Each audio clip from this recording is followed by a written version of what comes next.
Okay, so this has been in here curing for a week. So, I mean, it's definitely good. And now we're going to take the weights off and take the vacuum bagging material off and see what we got.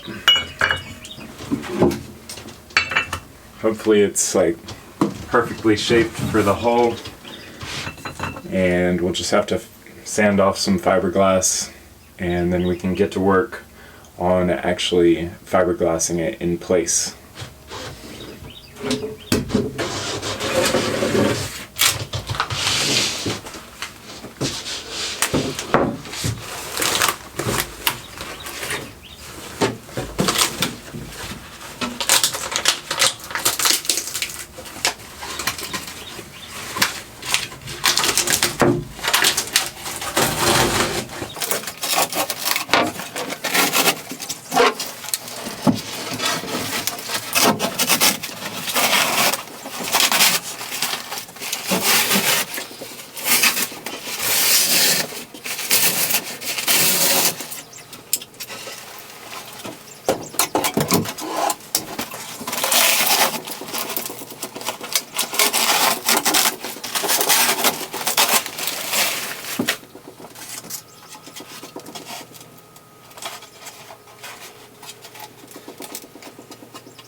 Wow, this actually looks better than I thought it was going to.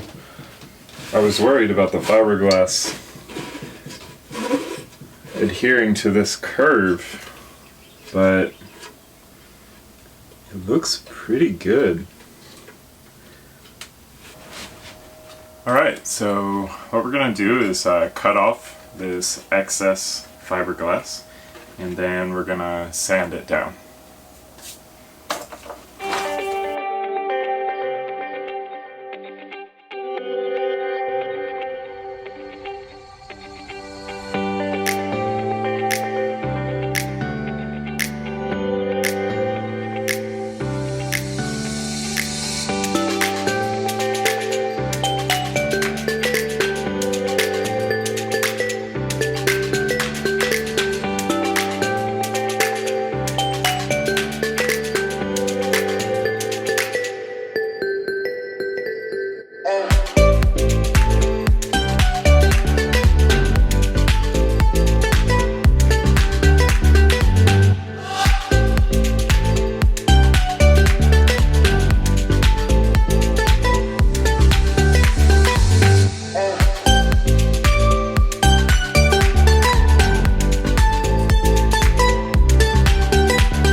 Okay, so I've just finished sanding and it looks pretty good. There were about 2 sections that the fiberglass did not adhere to this radius very well. There were some air pockets, so I went ahead and ground them out.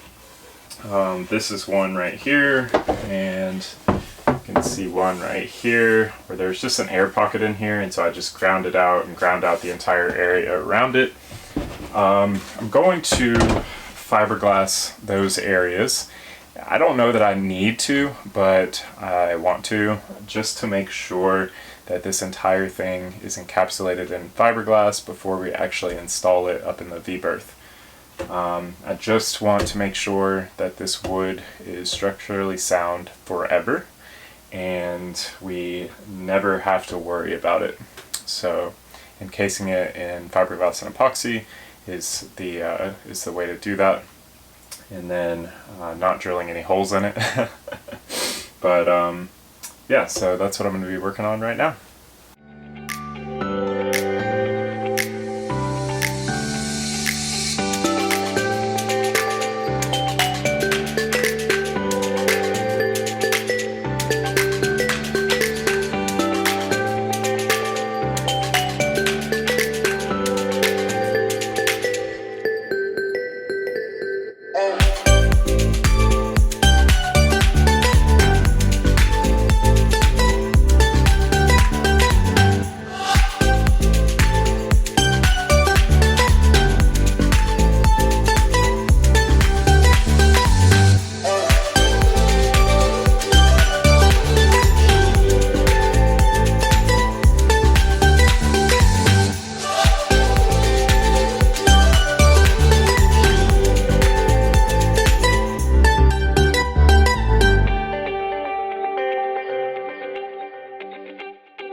Okay, so it is really hard to get fiberglass to do a 180. So what I've done is I've used this vacuum bagging material to pull it around and keep it in place, and then I've weighted it down to make sure that vacuum bagging material is taut, kind of like holding it all in place. And then I've just made sure to smooth it out and then put some weights on it to make sure there's a little bit of pressure to keep it down. You know, I don't know if, like, I wouldn't do this if it were, if this was needing to be a perfect job. Like if I was going to be like working on the deck or something like that, I wouldn't do it like this. But for this, we just wanted to cover up those areas that had some bubbles in them. And so if there's, you know, an imperfect fiberglass job around those areas, it's no big deal. I'm gonna have to sand it down anyhow. So you know, I'm confident that this will cover up all of those areas, and no matter what, we'll be good to go. Hey everyone, so I have got some goodies today from good old Amazon, and I don't know if they're gonna work, but we will see. So I figured I might as well just share this little unboxing with you.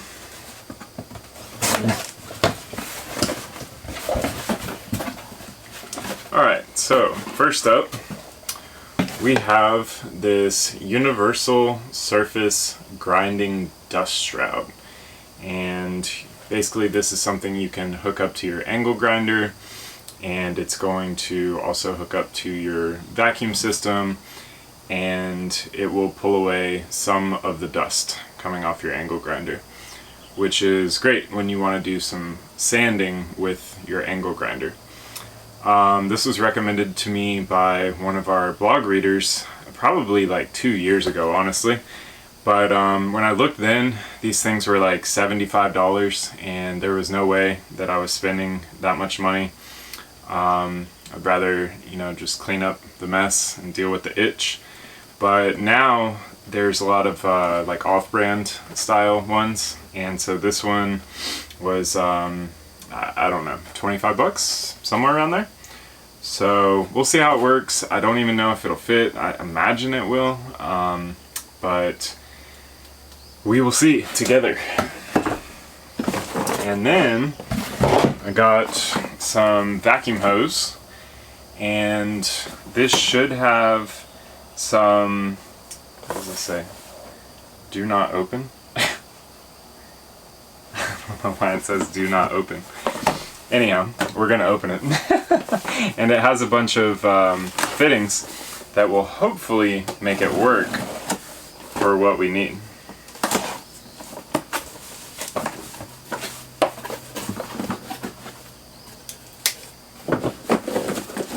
Wow, it's a little bit smaller than I expected. This is a small diameter hose. And then these are the fittings that I was talking about. So the issue is DeWalt has all of these proprietary fittings, and everybody knows they're awful. It's ridiculous trying to figure out which fitting goes to what tool, and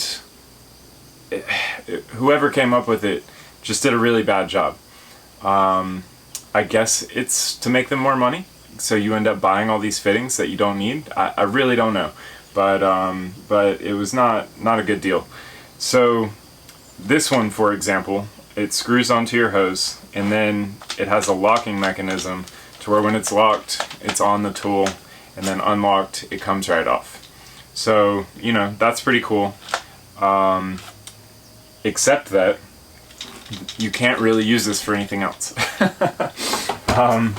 I do use it for vacuuming, but even the tools that come with the vacuum cleaner don't fit in here. It's really ridiculous. So you would have to take this off, and then this doesn't fit on the hose either. So you would need another fitting just to get the vacuum tool to fit on here.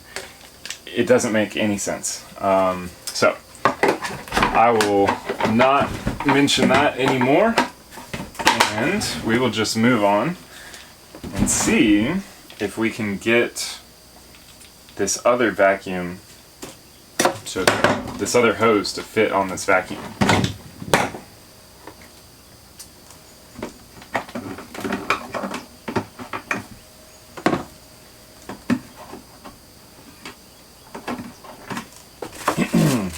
Not much luck so far.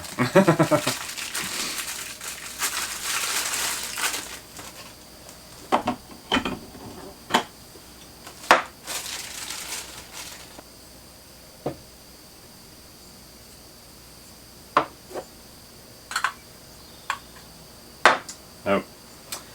So there's no way that's going to work. Very frustrating, DeWalt. So what I will do is scrap that idea, and we will just move on to this dust job and see how that works. By the way, if anybody has figured this out, please let me know. I would really love to know how to get a longer vacuum hose on this shop vac. This vacuum hose is not long enough.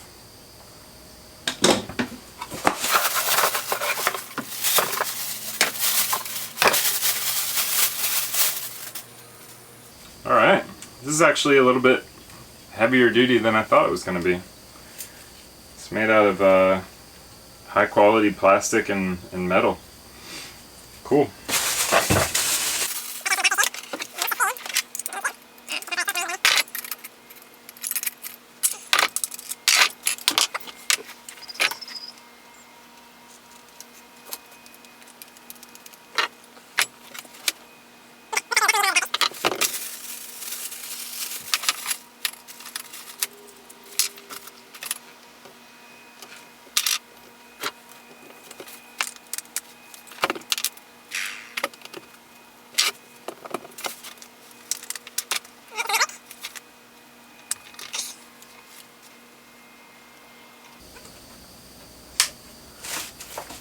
Yeah, looks pretty good. That's pretty solid. It really takes some effort to turn that, and that's about perfect.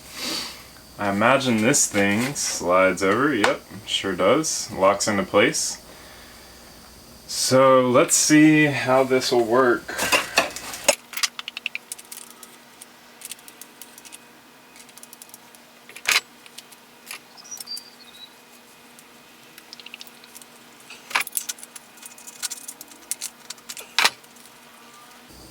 Okay, so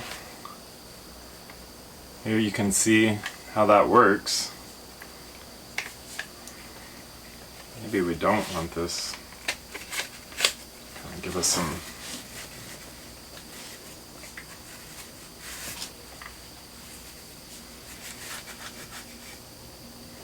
Alright, so I'm going to give this a shot. It rotates this way towards the vacuum, and I guess I'm just going to have to figure out how to hook up my vacuum to this thing. I don't really know how that's going to work, but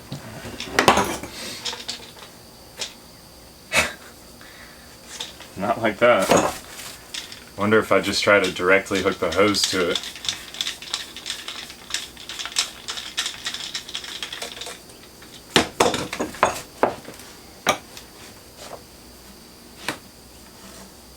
Yeah, that actually works. I'll just have to, maybe I'll get a hose clamp, put it on there. Probably be perfect. But there you have it. And this hooks into our vacuum.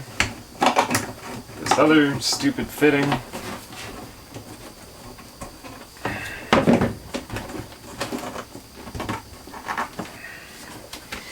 And there we go. ready to grind away, which will be great because I am planning on fiberglassing the tank bottom in today. So we'll see how that goes. Alright, so here we are. Our tank bottom is 100% ready to be fiberglassed in. We've sealed this piece of wood with epoxy, and then we've completely encased it in fiberglass. We have sanded that down, roughed it up, got all the wax off, cleaned it with Zylol multiple times, and it is ready to be put into place forever. The one thing that I want to do before we actually start fiberglassing this in place is to make sure that this surface, the whole surface, is absolutely ready to go. And the only thing that I want to do there is right along here where we're going to tab this in, I want to grind this down a little bit more. You know, in our previous videos you saw that we've sanded this down and we did a good job, but I want to go a little bit further and just really make sure that this is going to be tabbed in properly. You know, we're gonna have to do a really good job with this tabbing here for the tank, because there will be no fiberglass tabbing on the inside down here, and that's just because logistically that's impossible. There's no way to get down in there and do that. So what I'm going to do is take a permanent marker and mark where I need to grind, and then we will use our grinder with that new dust shroud and prepare the surface.